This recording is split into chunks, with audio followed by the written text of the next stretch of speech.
The bang shook our cul-de-sac, loud, metallic, furious enough to send every dog in Cedar Ridge Meadows into a barking frenzy. I knew that sound. It was the unmistakable slam of my garage door, followed by the click of 3 deadbolts being thrown in rapid fire. I stepped outside just in time to see my father, Ray, 72-year-old retired Army mechanic, standing proudly in front of our now sealed garage, jaw clenched, arms crossed, eyes blazing with the righteous fury of a man who'd fought both wars and HOAs.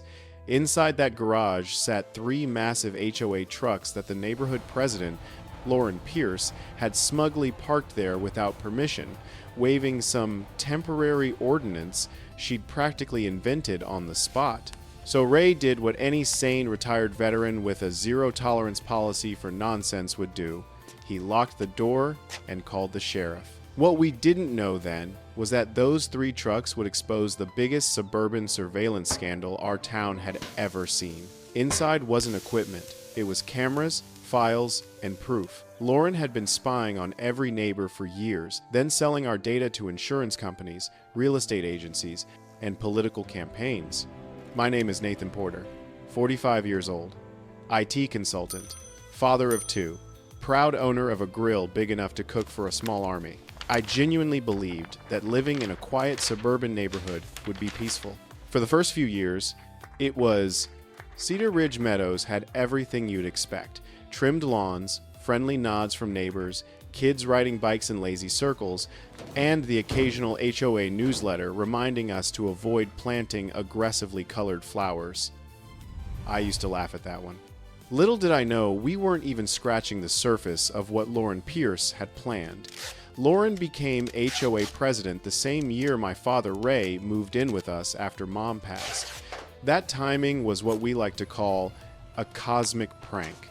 Dad was a 72-year-old retired Army mechanic with enough stories, opinions, and tactical knowledge to start a small rebellion. He'd served 2 tours, fixed helicopters under fire, and once jury-rigged an entire supply convoy back to base using duct tape and spite. He hated pointless authority. And Lauren lived and breathed it. She was the embodiment of HOA perfectionism. Sharp bob haircut that never moved, bright red lipstick that made her look permanently surprised, and a clipboard surgically fused to her hand. She walked through the neighborhood as if conducting inspections for the Pentagon. At first, her rules were merely annoying. Notes on doors, reminders about trash bins, a passive-aggressive suggestion that my mailbox needed a more neutral tone. But the day she escalated from petty annoyances to territorial conquest began with something deceptively harmless: muffins. I came home one Tuesday to find a small white bakery box on my doorstep, tied with a bow. I opened it, expecting a welcome treat, maybe a neighbor baking out of boredom. Instead, I found 6 blueberry muffins dry enough to be used as emergency building material and a note taped inside the lid. Friendly reminder, your trash bins remained visible for longer than permitted. Also, per Temporary Ordinance 47B, the HOA will be using your garage this week for equipment storage. Much appreciated. Lauren, I stood there staring at it, confused. Ray was behind me, squinting like the note had personally insulted his military service. "She's testing you," he muttered. "First it's muffins, then it's the garage. Next thing you know, she'll be holding town hall meetings in your living room." I laughed it off. That's what normal people do when confronted with something ridiculous. Ray didn't. He paced the kitchen, chewing a toothpick like he was sharpening it for battle. "This is territory, son. She's measuring how far she can push you. You give an inch, she'll take the whole house." I thought he was exaggerating. I thought the muffins were weird, but not dangerous. I thought maybe she genuinely needed extra storage because the clubhouse was being renovated. Turns out, the only thing being renovated was my sense of security. The next morning, the trucks arrived. Not 1, not 2, 3 hulking industrial-grade trucks that looked like they belonged to a secret government division or a traveling circus of surveillance equipment. They rolled down the street in a slow, rumbling procession before turning into my driveway like they owned the place. The engines idled deep, growling, like they were warming up for something sinister. Then came Lauren. She stepped out of her white Lexus dressed in a bold magenta blazer and heels that clicked like a countdown timer. She waved cheerfully, as if this were a casual neighborhood favor instead of a blatant invasion of privacy. "Oh, Nathan, wonderful! They'll only be in there a few days," she said, gesturing toward the trucks. "HOA equipment overflow. You understand?" Understand? No, I did not. One of the drivers, big guy, no smile, walked up and held out a clipboard. "Garage code?" he said. I opened my mouth to protest, but Lauren cut in. "It's all approved. Temporary Ordinance 47B. Don't worry, this is standard procedure." Ray appeared behind me like a ghost summoned by nonsense. "Approved by who?" he demanded. "By me," Lauren said sweetly, as acting HOA president. The drivers didn't wait for permission. They walked straight to my garage, tapped in the code Lauren apparently knew by heart, and rolled all 3 trucks inside bumper to bumper, filling every inch of space. For the first time since I'd moved here, Ray was speechless. He stood there blinking, jaw tightening. 2 full minutes passed. Then he turned to me slowly and said the 5 words that would change everything. "Get me the lock, son." I should have stopped him. Any responsible adult would have said something like, "Let's call a lawyer," or "Maybe we should discuss this." But Ray wasn't just my father. He was a man who once defused a grenade using duct tape and a fishing lure. When someone like that asks for padlocks, you bring them padlocks. It's simply nature. He got to work with a precision that would have impressed NASA. Manual locks, electronic locks, chains, a metal bar wedged horizontally across the inside handles, zip ties, then more zip ties. He sealed that garage as if preparing for a zombie apocalypse. When he finished, he wiped his hands on a rag, nodded with satisfaction, and said, "Let's see her ordinance override that." And then Lauren returned. She strutted up the driveway as if walking into court to defend her honor. Jack. She always got Ray's name wrong. Those trucks are HOA property. You can't legally... But Ray had already lifted the phone to his ear. "Yeah, Sheriff Ramsey? I've got 3 unauthorized vehicles on my private property. Might be an attempted hostile takeover. Hard to say these days." Lauren's smile cracked like old paint. Cedar Ridge Meadows doesn't often witness police involvement.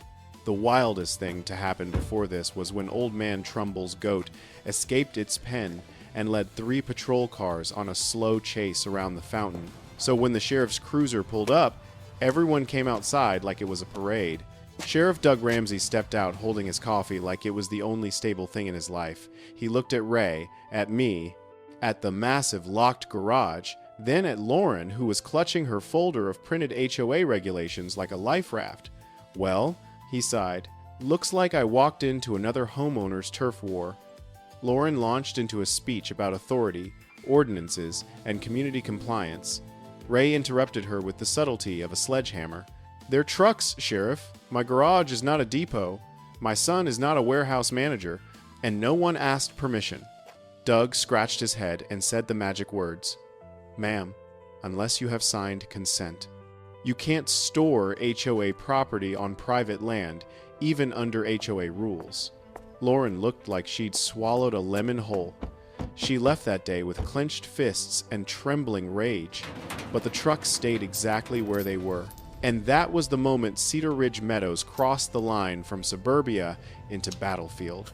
Ray didn't say much for the rest of that day, which was usually a sign that the gears in his head were spinning fast enough to power the entire neighborhood. I kept expecting him to crack a joke, pour a beer, mutter about bureaucrats with too much free time, something, anything. But he was quiet, focused, the kind of quiet that happens right before a storm rolls in. I should have known he wasn't done. Not even close. That night, the neighborhood was buzzing like a kicked beehive. People walked their dogs extra slowly past my driveway, trying to peek at the locked garage without looking like they were trying to peek. Someone on the community Facebook group posted, "Rumor, sheriff was called because HOA tried to store a SWAT truck in someone's garage. Anyone know more?" The comments exploded instantly. Ray was already a neighborhood legend. But after this, he'd become folklore. But while everyone else was gossiping, Ray was standing in the kitchen with the lights off, staring out the window like a man waiting for an ambush. "She'll come back," he muttered. "Lauren?" I asked. "No," Ray said. "The Queen Lizard herself." I laughed. "Big mistake. You think I'm joking, son? People like her don't accept failure. They regroup. They retaliate. They slither." "You're being dramatic. You'll see." I saw sooner than I thought. Around midnight, I heard a faint metallic clink outside. Not loud, not bold, sneaky. The kind of sound that makes your spine straighten before your brain even understands why.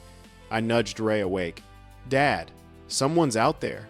He didn't grab a flashlight or a phone or a weapon. No. He grabbed the remote for our motion-triggered sprinkler system, something he'd installed after watching raccoons steal tomatoes with military-level coordination, as he put it. We crept to the window together, and there she was. Lauren Pierce, HOA president, in all her glory, except instead of her usual power blazer and heels, she wore black leggings, a hoodie, and latex gloves. She looked like a burglar from a low-budget sitcom. She crouched by the garage, struggling with a bolt cutter almost as big as she was. Every time she squeezed the handles, she grunted like she was lifting a car. Ray whispered, "Activate countermeasures." I pressed the button. The sprinklers erupted with the force of a broken fire hydrant. A jet of water blasted Lauren directly in the face, launching her backward onto the driveway with a scream that echoed down the entire block. She hit the ground, slid in a puddle, flailed like a fish, then scrambled up and sprinted away in soggy defeat. Ray nodded approvingly. "Textbook retreat," he said. By morning, the entire neighborhood knew what had happened. Someone had caught the whole sprinkler incident on a Ring camera, and by 9 a.m. it was circulating with the caption, "Operation Karen Wash." I even saw someone wearing a homemade t-shirt that said Team Ray in big blue letters. Lauren, however, was not amused. She marched to her car soaked, humiliated, and angrier than I'd ever seen a human look without spontaneously combusting. When she drove off, her tires screeched so loudly, I'm pretty sure she broke a noise ordinance she herself had written. I should have been satisfied. But the thing about chaos is that it doesn't end when the noise stops. Sometimes it just gets quieter and weirder. The trucks stayed locked in the garage all day. The more I thought about them, the stranger it felt. HOA equipment storage. Why 3 trucks? Why unmarked? Why did the drivers look like they'd been trained to avoid eye contact at all costs? By evening, curiosity finally ate through my patience. "Dad," I said, "we should at least look inside one of those trucks." Ray didn't hesitate. Damn right we should. We went to the garage, turned off the lights so Lauren wouldn't see shadows from her window, and carefully cracked open the back of the middle truck. What we found was not equipment. It was a full-blown surveillance command center. Monitors stacked like a miniature NASA launch room. Storage cases labeled audio. Drawers filled with lenses, wires, and cameras disguised as everything from rocks to garden ornaments. A rack of small receivers blinked soft blue light. The air smelled like cold metal and new plastic. Sterile, unnervingly clean. Ray froze, then let out a low whistle. "Well, son, either she's starting a reality show, or we just opened Pandora's toolbox." I sifted through a stack of thick manila folders. Each one had a name on it. Neighbor names, Mendoza Fence, Harper Noise, new and parking discrepancies. Each file contained photos taken from bizarre angles, some clearly from yards, others from windows. Notes scribbled in sharp, relentless handwriting. Schedules, personal details, things no HOA had any business knowing. I felt my stomach drop. "Dad, this is insane." He nodded slowly. "This ain't HOA business. This is leverage. This is control." We kept digging. One drawer was filled with SD cards labeled by house number. Another had printed logs, entries, violations, behavioral notes. Behavioral notes. This wasn't management. It was profiling. Then I found the folder with my name, Porter Priority Category. Inside was a typed sheet listing, history of minor resistance, potential influencer among residents, garage access ideal for storage. Ray read over my shoulder. Well, I'll be damned. They've classified you as a threat. That's not funny. Oh, it's hilarious, but not for the reasons you think. We closed the truck, resecured the locks, and stepped back into the night air. Ray cracked his knuckles like he'd just discovered the final clue in a detective novel. This is bigger than your garage, Nathan. Bigger than my patience. And definitely bigger than Lauren's clipboard. I rubbed my forehead. So what do we do? Ray's eyes gleamed with a mixture of battle readiness and mischief. The same look he gave when he taught me how to hotwire a tractor at age 12. We gather intel. We stack evidence. Then we bring her down the right way. I stared at him. The right way? He nodded. Publicly. Loudly. And with at least half the neighborhood watching. It was that moment I knew things were about to go completely off the rails. A simple dispute over garage space had spiraled into something darker, stranger, and far more dangerous. I felt both terrified and oddly energized, like I'd just been drafted into a suburban rebellion. But before we could confront Lauren, we needed one thing. Proof. Undeniable, irrefutable proof. We spent the next hour transferring photos to my laptop, documenting everything, planning next steps. Ray scribbled ideas on the back of an old grocery receipt. Arrows, names, theories, and what I swear might have been a crude sketch of Lauren as a snake. It's all about control, he muttered. She wants eyes everywhere, leverage on everyone. She's not running an HOA, she's running an intelligence agency. Why, though? I asked. Ray shrugged. Power. Ego. A deep fear of dandelions. Who knows? But one thing was certain. If we didn't stop her, no one else would. As we shut down the operation for the night, Ray put a hand on my shoulder. Son, tomorrow morning we're going to that emergency HOA meeting, and we're bringing everything with us. I felt my pulse quicken. You think they'll listen? Ray grinned. Not at first, but once we show them what's inside those trucks, Lauren's little empire is going to crack like a bad sidewalk. Little did we know that crack was an understatement. What we were about to uncover would shatter Cedar Ridge Meadows from the inside out. The emergency HOA meeting was scheduled for 6 p.m. sharp the next day. But Ray insisted we show up at 5:30 to secure advantageous seating.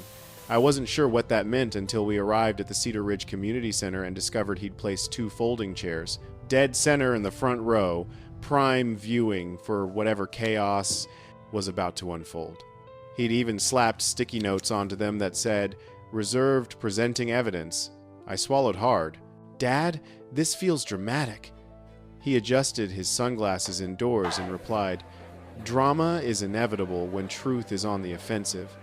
By 5:55, the place was packed. Every resident who'd seen the sheriff's cruiser yesterday had shown up, along with residents who'd heard rumors from residents who'd heard rumors. Folding chairs filled the room in tight semicircular rows. A banner stretched across the front wall, "Community First, preserving order in our neighborhood." Ray scoffed when he read it. At exactly 5:59, the door swung open with unnecessary force, and in swept Lauren Pierce herself. She wore a navy blue pantsuit sharp enough to cut glass, heels that clicked like a countdown, and a stack of papers thick enough to be mistaken for a doctoral thesis. Her hair was styled into a caramel-colored helmet. She took her place behind the podium with a smile that didn't reach her eyes.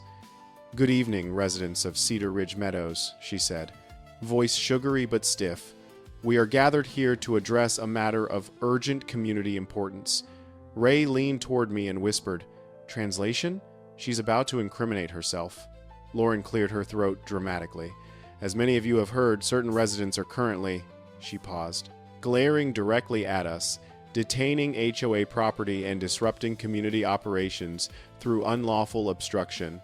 Murmurs across the room. Someone whispered, "Is she talking about the trucks?" Someone else whispered back, "Obviously." Lauren continued, flipping through her mountain of papers.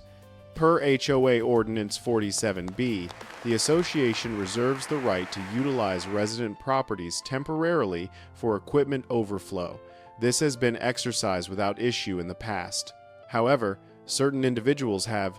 Ray raised his hand, didn't wait to be called on, just stood up like he was interrupting a kindergarten puppet show.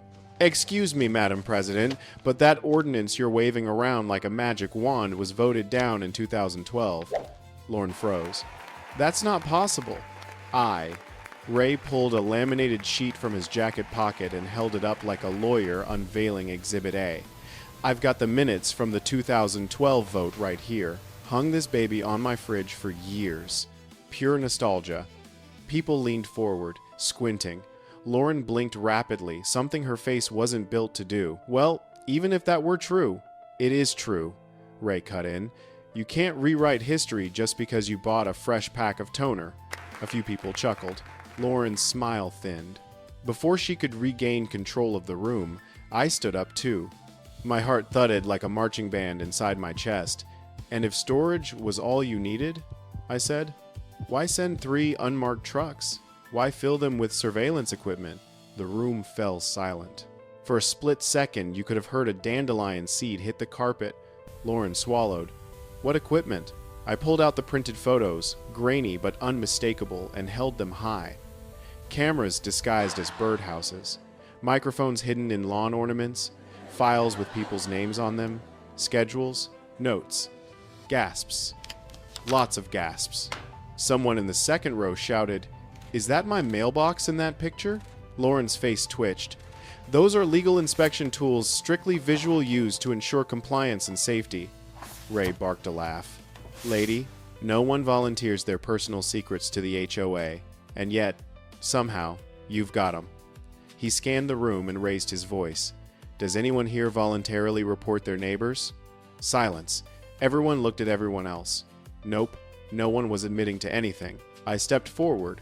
We're not saying you can't run an HOA, but spying on us, collecting data that's not management, that's surveillance, Lauren snapped. You don't understand the pressure of maintaining order. If people followed the rules, I wouldn't have to take extra measures. Extra measures. The room repeated those words like they were tasting something sour. Lauren, I said slowly, you parked 3 trucks filled with spy gear in my garage without permission, and then tried to break in at midnight. Clumsy attempt, by the way, Ray added. 10 out of 10 entertainment value. A ripple of laughter rolled through the crowd. Lauren's eye twitched hard enough to move her bangs. She attempted to recover. We will give the Porter household 48 hours to release HOA property before we pursue legal action and fines. Oh, Ray said, leaning back like he owned the place. Well, I've got something to show you. He pulled out a second stack of photos, this time printed in color, and started handing them to the front row. People passed them backward like they were sharing contraband at school. Those, Ray said, are pictures of the inside of your trucks, which contain evidence of illegal surveillance, which means those trucks aren't yours anymore. They're evidence. You could watch the shift in the room happen in real time. First, confusion, then realization, then outrage. Pure, unfiltered, suburban outrage. Someone shouted, "She knew about my dog barking at 3 a.m. How? Another person, "She fined me for a crack in my driveway that nobody could see from the street." Another, "She knew my son skipped football practice. How did she know that?" Lauren tried to speak over them, but the crowd had gone full mutiny. The HOA board members sitting behind her slowly scooted their chairs away like they didn't want to be within splash radius when she exploded. Then it got worse for her. A figure in the back row stood up. A quiet woman I barely recognized. "Lauren," she said softly, "stop lying." The room froze. It was Julia Reyes, Lauren's former assistant, the one who'd resigned for personal reasons a few months earlier. "I helped her," Julia said, voice trembling but steady. "I set up the equipment. I filed the notes. I kept the backups, and I brought copies." You could feel the oxygen leave the building. Julia held up a flash drive. This has everything. The emails, the logs, the financial reports. She wasn't just monitoring us. She sold the data insurance companies, real estate agencies, even a political campaign. Lauren's face drained of all color. She opened her mouth, but no sound came out, like someone had unplugged her from the power source. Sheriff Ramsey, who had been sitting quietly near the back with his coffee, finally stood. "Well, now," he said, "that explains the trucks." Lauren bolted. Literally bolted. She shoved her papers aside, stormed out the back door, and vanished into the parking lot like a fleeing cartoon villain. The room exploded with voices, questions, theories, accusations, but Ray raised his hands and yelled, "Settle down! This ain't over yet, but we've taken the first step." And he was right. The war wasn't over, not even close, but the Queen's armor had cracked. Later, as we walked home, Ray said something that stuck with me. "Son, people like Lauren, they don't go quietly. Tonight was just the opening act." He was right. The storm had only begun. Ray wasn't the type to let momentum fade. The moment we got home from the HOA disaster meeting, he marched straight into the living room, turned on every lamp like we were interrogating the furniture, and announced, "Operation Clean Sweep begins now." I blinked. "Operation what?" He waved a hand impatiently. "Working title. We'll workshop it. Point is, we're setting up command." And he did. In less than 10 minutes, our coffee table was covered in photos, printed documents, sticky notes, and a 3-foot-long piece of twine Ray insisted on using to connect related clusters of misconduct. He moved around the room with the energy of someone 25 years younger, muttering to himself like a detective on the verge of solving a cold case. At one point, he held up a photo of a lawn gnome with a tiny lens in its hat. "See this? This is not decoration. This is tyranny disguised as whimsy." I just stared at him. "Dad, are you sure you're okay?" "Better than okay," he said, tapping his temple. "I'm activated." I wasn't sure if that meant he was mentally preparing for battle or entering a dangerous new hobby, but either way, it looked too late to stop him. Meanwhile, I sat scrolling through the dozens of images we'd taken from inside the trucks. The more I looked, the more unsettled I felt. Lauren hadn't just been running an overzealous HOA. She had built a miniature intelligence network. Cameras disguised as bird feeders, microphones hidden inside decorative rocks, a sprinkler head with a pinhole lens, and the notes. God, the notes. Resident consistently returns home after 11 p.m. Possible unreported pets. Frequent visitors monitor for pattern. Mortgage late twice. Potential leverage. Leverage. That word appeared again and again. Lauren wasn't just enforcing rules. She was gathering ammunition, collecting weaknesses, compiling vulnerabilities. Ray leaned over my shoulder. "She's building dossiers," he said, voice low. "This is what intelligence agencies do when they want to control a population. Dad, this is a suburb, not a covert operation." He pointed at the screen. "Tell that to the woman who put cameras in frogs." Fair point. Ray slapped both hands on the table. "All right. Phase 2. "Phase 2 of what?" He grinned. "Of making sure the whole neighborhood knows exactly what Lauren's been up to." I rubbed my temples. "Dad, they already know she's a maniac." "Not enough," he said. "We need irreversible proof, incontrovertible evidence publicly displayed, and we need her to incriminate herself." That stopped me. "You want her to what? Leave a confession in our mailbox?" Ray actually considered it. "No, too direct. We need bait. Something she won't resist. Something that'll make her show her true colors." I leaned back in my chair. What do people like Lauren crave most? Ray didn't even hesitate. Control. The illusion of control. Anything that threatens her power will send her running right into our trap, and that's when the idea was born. A decoy. A violation too juicy for her to ignore. A scenario she would have to respond to. We needed accomplices. And for that, Ray had a plan. "We're bringing in the Marshalls," he said.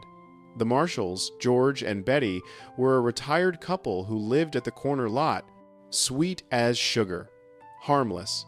Perpetually wearing matching beige outfits. They loved knitting. gardening, and absolutely any opportunity to feel included. They also hated conflict, which made them the perfect bait. People Lauren had long assumed were obedient, quiet, and easily manipulated. We walked over that afternoon. Betty opened the door holding a plate of lemon bars like she'd been expecting company. "Oh, hello, dears. Come in. I just put on a kettle of tea." Ray stepped inside without waiting. "Betty, George, how do you feel about helping take down a petty suburban dictator?" Betty blinked. "Is this another raccoon situation, Ray?" "No," he said. "Worse." We explained the plan, or at least Ray did, with visual aids he'd drawn on the back of a junk mail envelope. The marshals listened, sipping tea, eyes wide. "So," George said slowly, "you want us to break HOA rules?" "Just a little," Ray replied. "To help expose Lauren?" Betty gasped. "Oh my, I've never broken a rule in my life." Ray patted her hand. "That's why you'll be perfect at it. Lauren will never suspect a thing. Eventually, after repeated assurances that no one would be fined and the sheriff would not arrest them for flamingo possession, they agreed. The next day, Operation Neighborhood Watchdog officially launched. Step 1. Trash cans. The marshals were instructed to leave their bins at the curb for 3 days straight, something Betty said felt like streaking naked down Main Street. Step 2. Inflatable flamingo. We installed a massive hot pink flamingo in their yard wearing sunglasses, smiling like a mischievous cartoon character. Inside the sunglasses was a micro camera pointing straight at the walkway. Step 3. Watering violations. Their sprinklers ran outside the approved hours, which, in our HOA, was basically any time water dared to move. By noon, half the neighborhood was whispering. By 2 p.m., someone had posted on the Facebook group, "Are the marshals okay?" Lauren was going to take the bait. We just had to wait. But Ray wasn't finished. "This only gets us the reaction," he said. "We still need the smoking gun." And that meant infiltrating the source of her power. Her home, office, a garage, she'd converted into what we suspected was her personal command post. We couldn't break in without cause. But we could break in while the entire neighborhood was distracted. And oh, Lauren gave us the perfect opportunity. She announced a disco night HOA fundraiser for Friday. Classic misdirection. Classic Lauren. Ray smirked. "Perfect. While the queen hosts her ball, we storm the castle. We needed a team.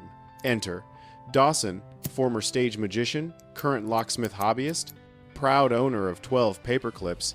He could turn into universal keys.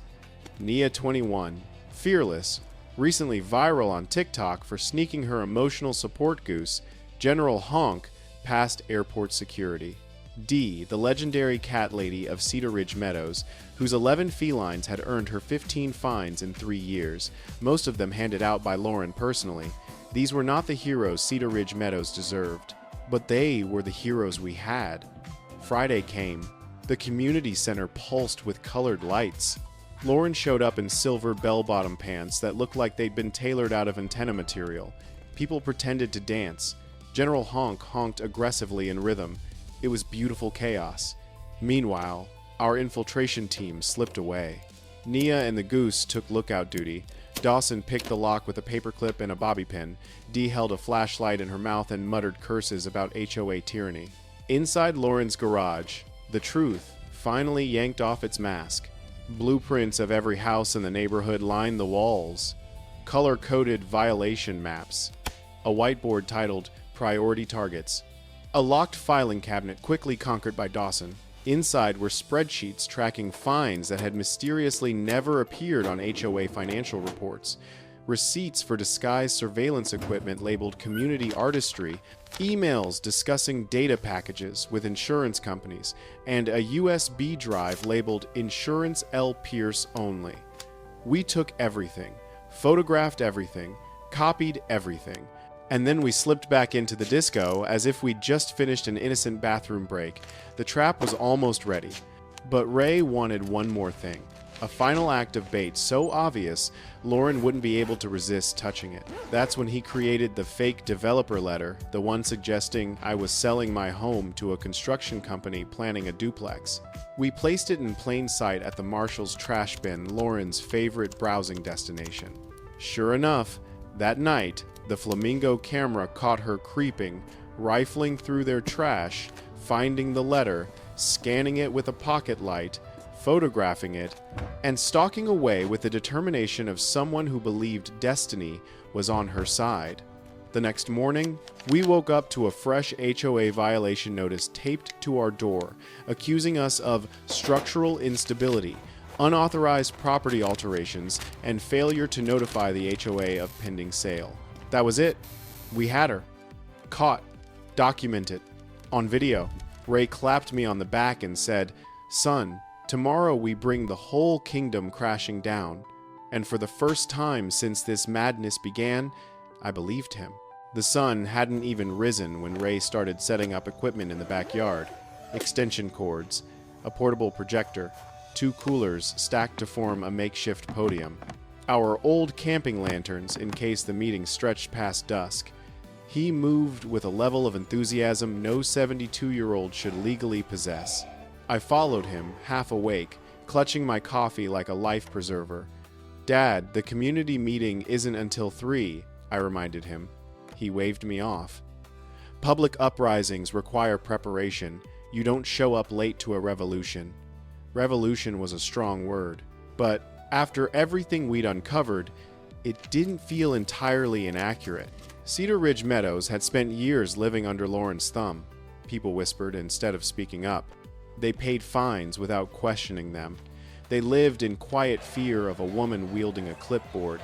But now the spell had cracked, and the entire neighborhood was ready to see behind the curtain. By noon, my phone was vibrating nonstop. "When's the meeting? Should we bring chairs? Is it true Lauren stole people's personal data? My husband wants to bring snacks. Is that appropriate for a rebellion?" I texted back, "Yes, absolutely." Snacks were appropriate for any uprising. When 3 p.m. rolled around, the park looked like a suburban festival.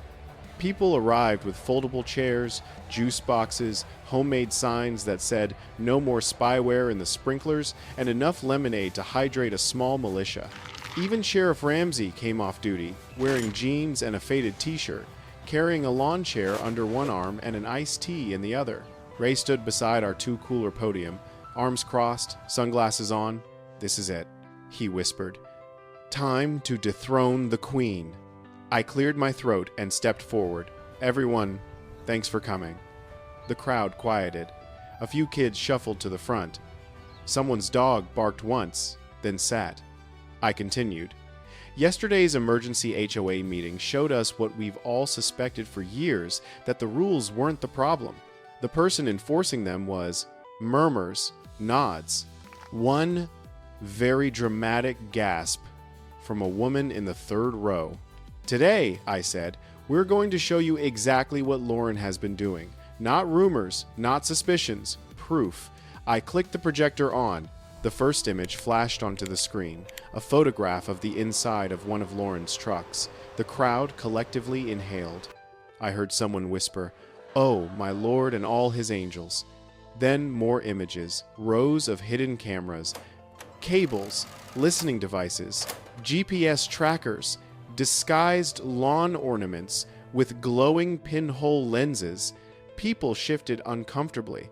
It was one thing to suspect an HOA president was overstepping. It was another to see that she'd built a covert surveillance network worthy of a crime thriller. "We found files in those trucks," I continued. "Files with your names on them." I clicked again. A sample folder appeared on the screen. Notes, timestamps, observations that no HOA should ever possess. "This isn't neighborly oversight," I said. "This is spying." A man raised his hand. "What about the fines?"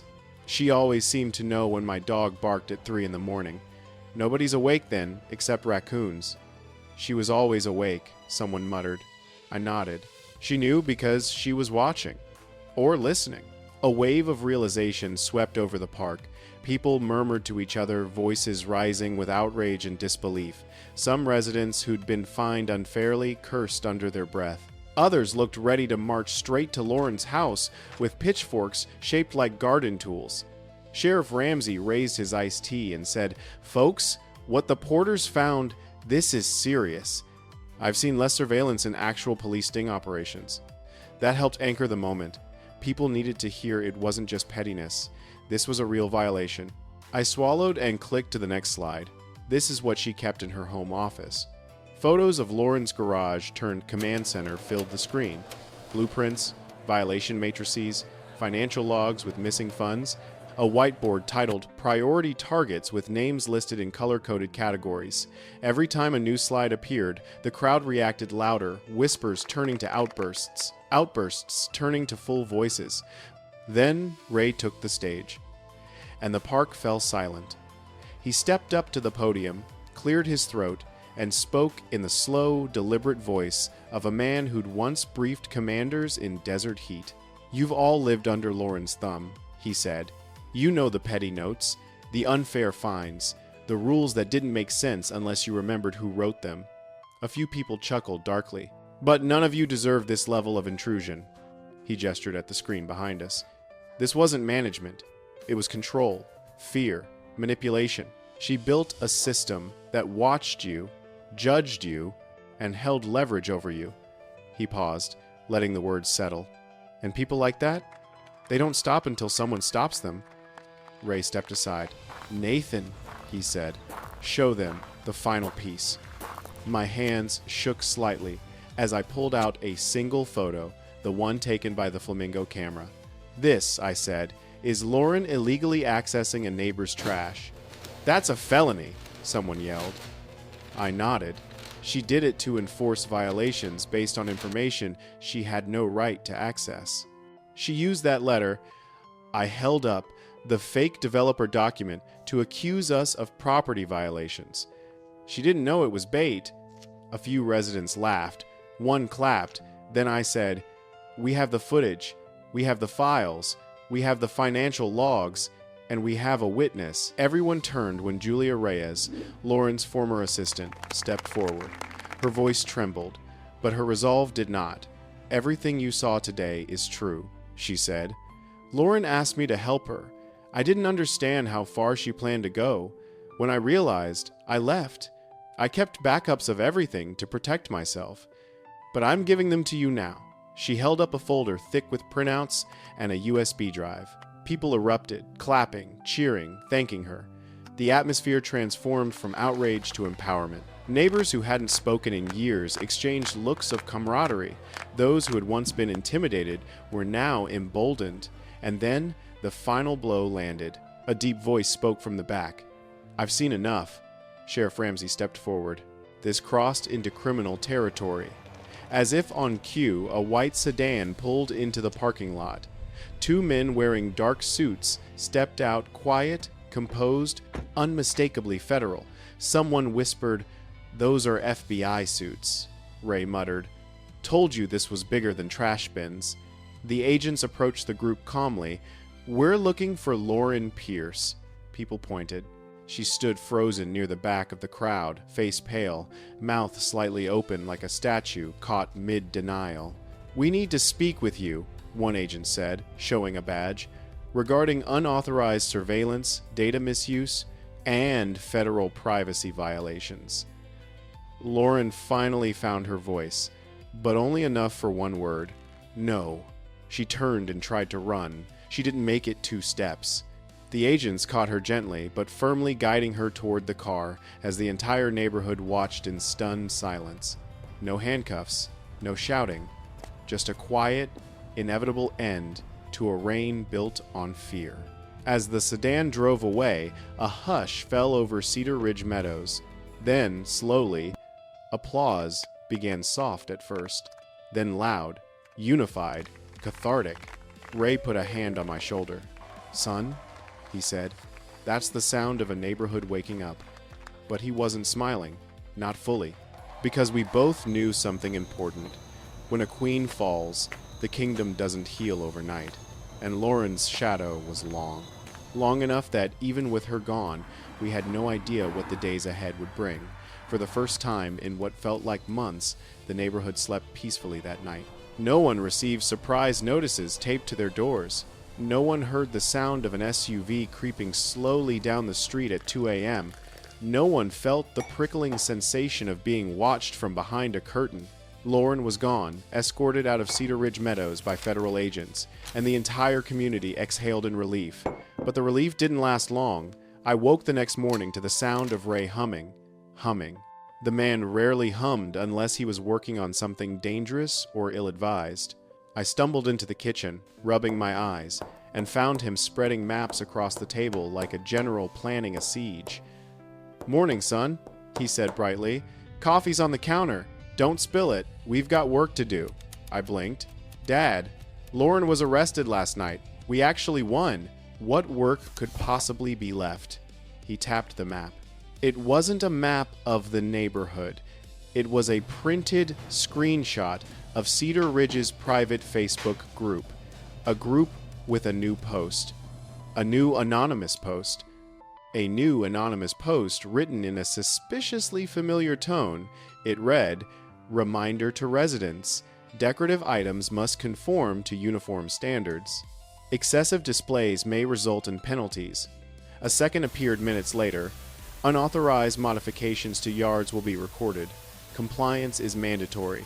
I stared at them. "Dad, you don't think—" "Oh, I think," he said. "She's not done, but she's gone. They took her away," Ray snorted. "Son, you ever try to stop a bureaucrat with a grudge? They don't go quietly. They go underground." He pointed to the wall. There, taped beside our old calendar, was something new. A set of printouts from our outdoor security camera. They showed a faint shape in the sky the night before. "A drone," Ray said. "Not one of ours. And it wasn't flying until after she left." A shiver moved down my spine. "But she can't use HOA equipment anymore. She doesn't have access." "You saw what she had in those trucks," Ray said. "Lauren Pierce doesn't need the HOA to be dangerous. All she needs is spite and $60 worth of drone parts." I sat down, gripping my mug. "What do we do?" He grinned like a man who'd been waiting all night for that question. "We bait the trap one last time." He spent the next 2 days building what he affectionately called our final counteroffensive, a phrase that made me nervous every single time he said it. The plan involved props, documents, fake zoning permits, even a borrowed cement mixer from a guy named Reggie who owed Ray a favor after a mysterious incident involving squirrels. By the end of the day, the front yard of our home looked like a construction site designed by someone mildly unhinged. Caution tape, safety cones, a mock blueprint taped to a stake, and an enormous binder labeled "Illegal Modifications Confidential." It was, without question, the least subtle trap in the history of traps, but Ray beamed at it proudly. "Son," he said, hands on hips, "this is irresistible bait. She sees something this messy, this unauthorized, this unregulated, she'll lose her ever-loving mind." I glanced at the ridiculous display. "Dad, this is either going to catch her or summon the city inspector." He shrugged. "Either way, problem gets solved." That night, we waited. The sky darkened, the cicadas hummed, the streetlights buzzed with faint electric halos. Midnight came and went. I began to think Ray had been wrong, that Lauren was gone for good, that maybe she'd finally been silenced by her own downfall. Then I heard it, a soft mechanical hum, faint but deliberate, a sound I wouldn't have recognized a week ago. Ray mouthed the word, "drone." We crept to the window. A sleek black quadcopter glided overhead, blinking softly, scanning our absurdly staged construction zone. The small camera on its underside tilted, recording everything. "She took the bait," Ray whispered. The drone hovered lower, slid sideways, paused in front of the blueprint stake. "Now," Ray hissed. I pressed the concealed button on the remote. From beneath a lawn gnome one Ray had hollowed out with a hammer and carving knife that morning, a spring-loaded net launcher fired upward with surprising force. The net unfolded mid-air, capturing the drone like a metallic fly in a spiderweb. It spiraled downward, buzzing frantically, before landing in a tangled heap on the grass. Ray pumped a fist. Tactical success. The drone twitched weakly.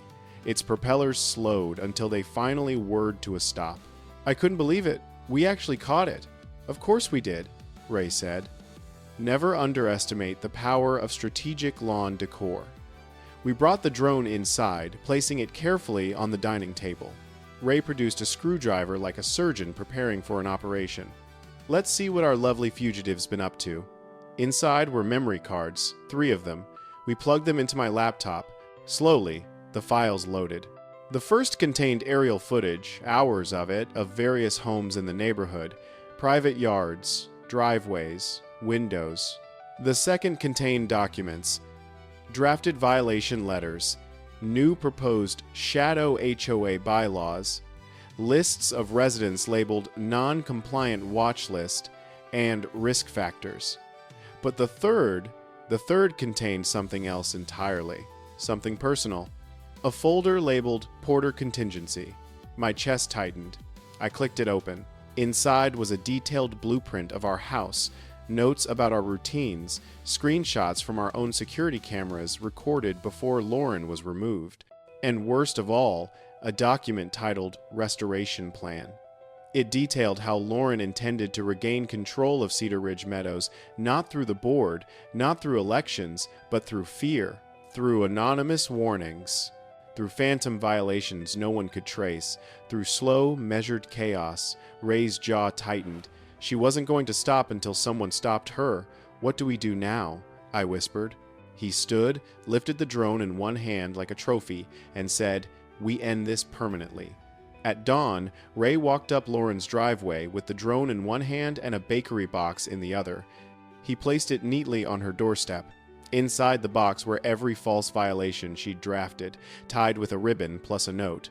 "From your biggest fans, retire." 2 days later, her house was empty. No moving truck. No goodbye note. No new address filed with the HOA. She simply vanished. Some said she left for Florida. Some said she moved to a neighborhood with no HOA so she could heal. Ray said she probably joined a witness protection program for overzealous suburban tyrants, but Cedar Ridge Meadows? It finally woke up.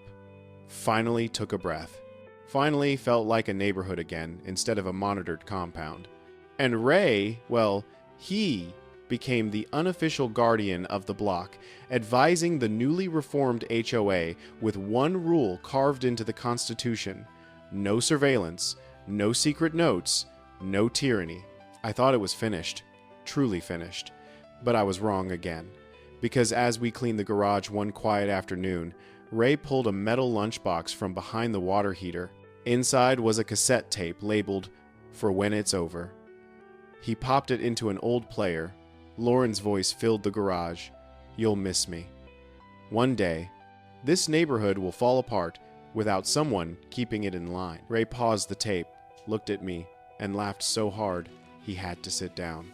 Then he tossed the cassette into the trash. "Son," he said, patting my shoulder, "what keeps a neighborhood in line isn't fear. It's people looking out for each other." And with that, Cedar Ridge Meadows closed the final chapter of the Lauren era, not with bitterness, but with laughter, unity, and a very smug goose honking proudly in the background. When I look back on everything, every truck, every violation, every drone, every moment of absurd chaos, I realize something powerful. Neighborhoods aren't held together by rules. They're held together by people. Not perfect people, not always agreeable people, but people who show up for each other, people who stand together when something is wrong, people who refuse to let fear dictate how they live. Lauren thought control kept a community functioning, but it was trust that saved Cedar Ridge Meadows. Trust between neighbors. Trust that we'd speak up. Trust that we'd protect each other's peace when it mattered. So if you've ever felt powerless in your own community, remember this: you're stronger when you stand together. The trucks taught us that. The sprinklers reminded us. And the cassette tape thrown away like the empty threat it was proved it. Cedar Ridge Meadows wasn't perfect, but it was ours again. And that was enough.